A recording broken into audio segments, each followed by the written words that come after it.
Hello, and welcome to this video.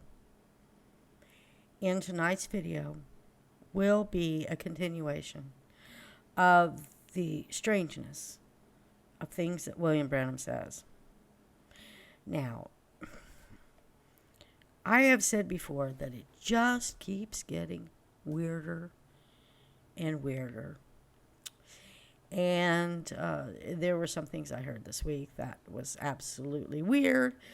But I'm going to save that for another video. But in tonight's video, we are going to be talking about William Branham and his abnormal personality. This sermon snippet comes to us courtesy of Voice of God recordings. And, I would like to say to Voice of God recordings, really, you should be aware that the simple fact that you leave these sermons on this website is really making it that much easier for us to debunk you and William Branham. It's just that easy. So thank you for keeping that provided for us. Great job. Anyway, getting right into this particular one. This is To See Jesus. That's the name of the sermon. It was preached on July 18th, 1954. So this was an early 1950s sermon. And if you thought he was weird in the 60s, you should read the 50s. I mean, he was really just weird. Okay. It was abnormal. Does that remind you of something? I just thought of that. In the movie, Young Frankenstein, Dr. Frankenstein, or Frankenstein, as he says, it's Frankenstein, sends his assistant Igor out to find human body parts so they could put together this monster. And he tells him to go out and get a brain. Well, Igor comes back with a jar, and he says that brain belonged to somebody called Abby. So Dr. Frankenstein asks, Abby who? Igor says, Abby Normal. And then you get the rim shot. Ba-ding, ding. Yeah. Always wonderful for comedic effect. Which I would love to say that William Branham was probably one of the best comedians, but people believed what he said. So, getting right into this. This sermon, To See Jesus, in 1954, he says, now you know me, that I only have a grammar school education. I know nothing of psychology. I know nothing about medics. I know nothing about the anatomy. Only thing I know, I love the Lord Jesus Christ with all my heart. That's all I know. I'm uneducated, illiterate, and I have no abilities of my own. Not even a normal personality. That's right.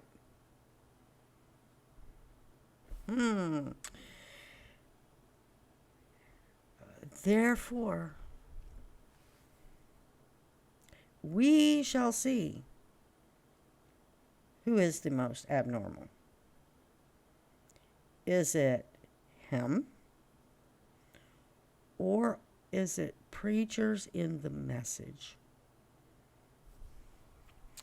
I recently saw on Believe the Sign a presentation.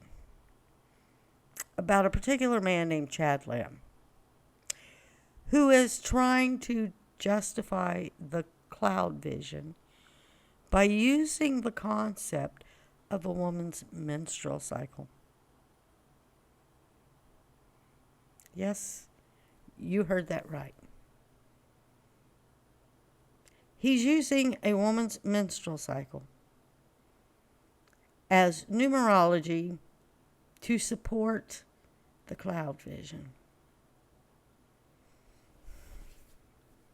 Let's get into William Branham's statement right here, okay? Because this is where Chad Lamb bases his extensive knowledge of spiritual matters. William Branham says, I know nothing of psychology. Let's just start right there, because this is the most important thing to understand. William Branham was a con man. William Branham may have had nothing more than a grammar school education. Nothing extraordinary about that, because in those days, in the 19 teens, it was fairly common that children from poor schools or poor families didn't finish school. Nothing extraordinary there. And in those days, he was probably most likely speaking to other people that also had a limited education. Okay, he was probably that kind of guy who maybe knew a little bit more than most of the people he associated with, therefore made him look a little bit more intelligent. Kind of like the guys who wear the shirts that say, I'm with stupid, the era, like, I'm with stupid. So he probably was that kind of guy. But then again, he was a con man. And understanding psychology, certainly he did not advance in further education to study psychology from an institute of higher learning. He was not interested in psychiatry. But as a con man, he was fully capable of understanding the human psyche when it comes to conning them, because people are gullible. Even smart people can be gullible. So the people that he was primarily talking to, primarily preaching to in the early days, were people that also were not educated. And then later it extended to bigger conferences. And there were men that were in the Full Gospel Businessmen's Association who were educated in seminaries and Bible colleges. So he was using this idea that he only had a grammar school education in order to play the con game, because con men have that ability to be able to read people, read their facial expressions, read their body language. I mean, this is something that even professionals in companies, CEOs and other leaders like that have been trained to read body language, So he learned his, apparently, on the street. He had that ability. And certainly if he was standing in front of a giant audience, he would be able to only judge what the first couple of rows of people were doing in the way that they responded, and of course, if he could convince people that he was on the same level as the people he was preaching to, or, they could make that association to say that he identifies with us. I think that was really a lot of the mentality of people in those days, because he was speaking to those who were disenfranchised from a probably mainstream society, mainstream culture, mainstream churches, people that did not fit in. So as he is giving this idea that he also, because he called himself an oddball one time, so he is using his ability as a con man, speaking to the psychology of those people that perceive themselves as disenfranchised. It certainly pulled them into this thing. And he was a con man. Very much so. In that he told lies about his family, his friends, his life, even what the Bible says, fake healings, fake miracles, the whole 9 yards. I mean, he was fake. But he was a con man. And he was making a lot of money. So he did understand psychology to a degree. He was able to say those things that people wanted to hear. So for him to say, I know nothing of psychology, he may not have known psychology from the textbook that he would have learned in college, but we do know that he did receive training as a Rosicrucian when it comes to psychology. So where he learned this at may have been something that he was able to do as a child. This is manipulative. He has manipulative behavior. So who knows? I mean, he said that when he was younger, he suffered from neurosis. He suffered from nervousness. Now, we really do not know the extent to what's true about that. But later on, there are some statements he makes that indicates that he was clearly beyond normal behavior. So he says also that he knows nothing about medics and the anatomy. Well, he did not understand medicine, which of course, why would he? He was never trained in medicine. So he could make that statement as true and put this statement in with all these others. So he did not understand health conditions.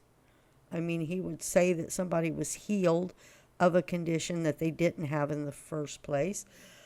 He even claimed to raise people from the dead and yet give all the false symptoms of what a dead person actually does at death.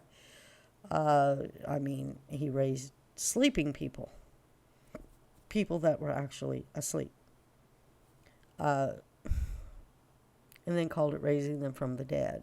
Well, no, that does not qualify. So, no, and it's a good thing that he did not understand medicine. I mean, that's a very good thing. But then he says, I know nothing about anatomy. And this is one of the most weirdest things that he could say, considering the fact that it is true that he did not know about female biology, which goes back to Chad Lamb. Now, of the many things that he said, William Branham was extremely inappropriate behind the pulpit. Some of his subject matter was something that should never have been said in church behind the pulpit. He should have not been talking about sex the way that he did. And yes, he did. And even his limited understanding of female anatomy, and he had children, so it's kind of weird that he would be talking about sex behind the pulpit. He would be talking about inappropriate things. He would completely get it wrong about female anatomy and female biology. I mean, and it makes you wonder if he really understood where babies come from. He had children, but he just seemed to be, for a 50-year-old man, a 45-year-old man in the 1950s who doesn't know basic things about female biology. That is certainly not normal personality. I'm just wondering why people still listen to him. He even made the comments, such as, he went to Pigalle in Paris, the red light district in Paris. And he said he wanted to go and see. He heard about it, and he wanted to go see Pigalle. But then said to take your sons and your daughters to see the red light district. That is not advice that should come from behind the pulpit. And to say that he heard about it and wanted to see it for himself. Now, this is supposed to be one of the most famous preachers from America, who goes to Paris and says, I heard about this red light district and I want to see it for myself. I think that at that point his entourage probably should have said, let's go back to America now. Not normal personality there. But then he says also, gives the reasons why he doesn't have a normal personality. He is uneducated and illiterate. Now, he may have been uneducated in the fact that he never went to seminary. He never went to high school. He never went to any institute of higher learning. So, as far as that goes, yes, he was uneducated from that particular stance. But then he says he's illiterate, which, no. He was very literate. And he mentions the books that he's read in his library. He has read the Quran. He had read the Book of Mormon. He read the emphatic diaglot of the Watchtower Society. He read many different pieces of literature, from the KKK, from, again, other literature from the Watchtower Society, the emphatic diaglot, even the books of the Rosicrucian Society. He was involved in the Rosicrucian Society. So he was not illiterate by any means. Now, whether or not he understood the text, that's a different matter. Okay, and it seems that he might have had ADHD. I'm not saying that as a diagnosis, but he had so much trouble focusing on a particular subject and sticking with that subject because he went off on so many different tangents that it's very hard to keep up with him. And, he was not illiterate. He read newspapers and magazines. So he was very well aware of what was going on in the world, even when he was watching newsreels and movies. He knew what was going on in the world. Even if his followers didn't, he certainly knew. And being surrounded by other people who talked about things in the world. So he was building himself up to be accepted by these other people that he felt were educated. So, no, he was not illiterate. Then he says he did not even have a normal personality. And going back to his childhood where he said that he suffered from neurosis and nervousness, and we do not know the extent of his neurotic behavior.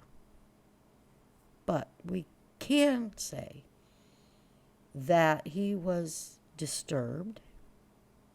The way that he spoke against women, the way that he commended a particular man that committed suicide, and he called it common sense.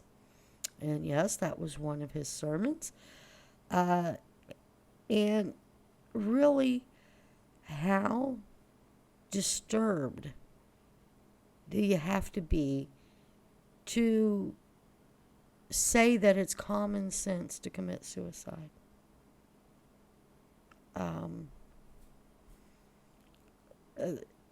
That has to be something that should be addressed.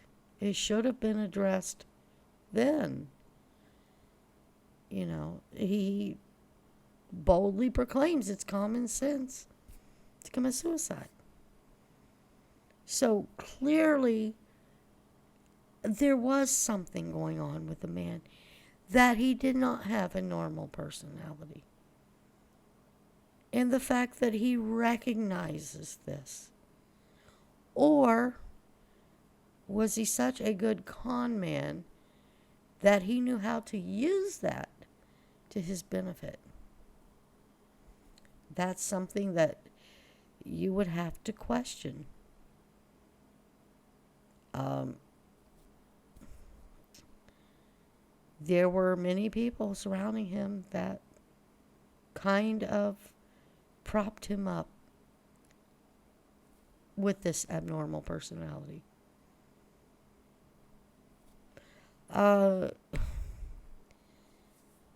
Also, the concept for him to say that he was uneducated, and he was against education.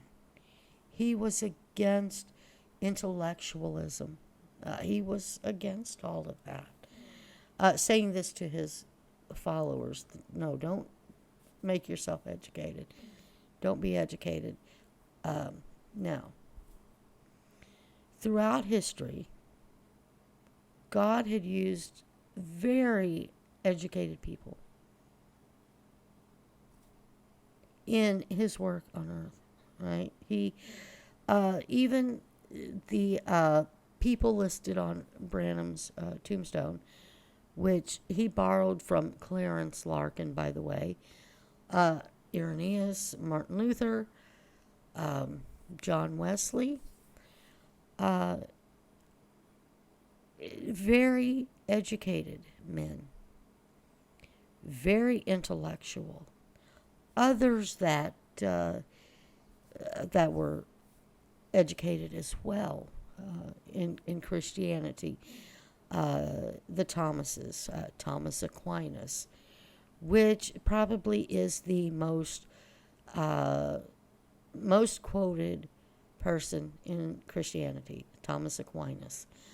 Thomas A. Kempis, Thomas Becket, the three Thomases. Also, men like Blaise Pascal, who formulated Pascal's wager. These are men that God had used to make an impact on Christianity.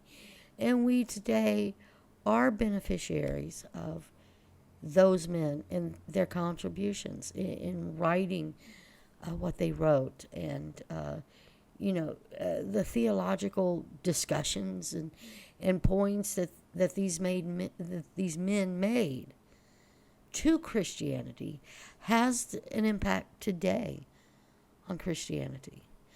So I think that it is ironic and absurd that William Branham would have, whoever it was that commissioned this tombstone would be not only quoting Clarence Larkin in the 7 church ages, right, would put on the pyramid those men who were extremely educated, highly educated, highly intellectual. These were not ignorant men by any means.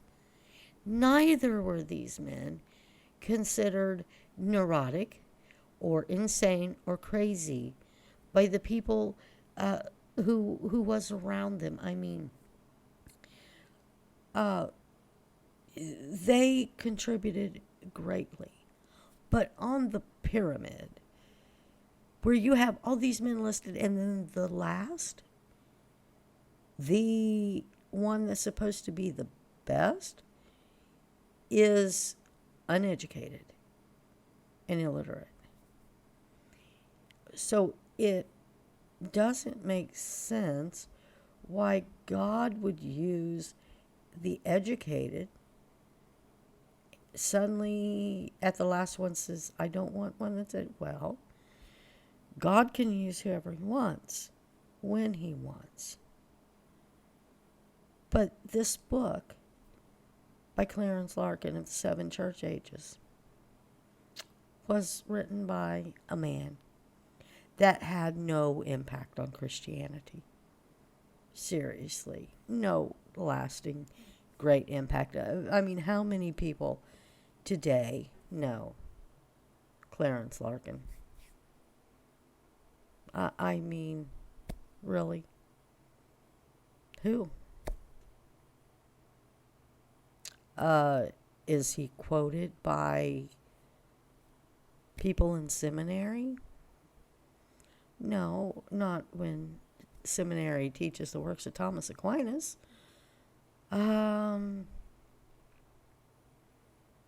So, not only that, Charles Taze Russell said it first. So, who was more used by God? Charles Taze Russell or William Branham? Well, now, as far as being famous goes, Charles Taze Russell is more famous than William Branham, even though he is the founder of the Cult of Jehovah's Witnesses, okay? Now, whether you agree theologically with the other men, Aquinas, Becket, Kempis, Pascal, or even Luther or John Wesley, the point is, the educated men, those who were intellectual, made the greatest impact on Christianity that we still have today. William Branham, not so much. He didn't even have a normal personality. He was disturbed. And he says that he was neurotic when he was a child. Now, when he was a child, and he made those claims of visions and voices, it was at the same time he was neurotic. So if we take his words as true that he was neurotic as a child, and that he had those visions in those moments of neurosis, then you are taking the word of a madman. But if he was not neurotic, then he was a great con man. And you're listening to a con, liar, fraud. I mean, either way,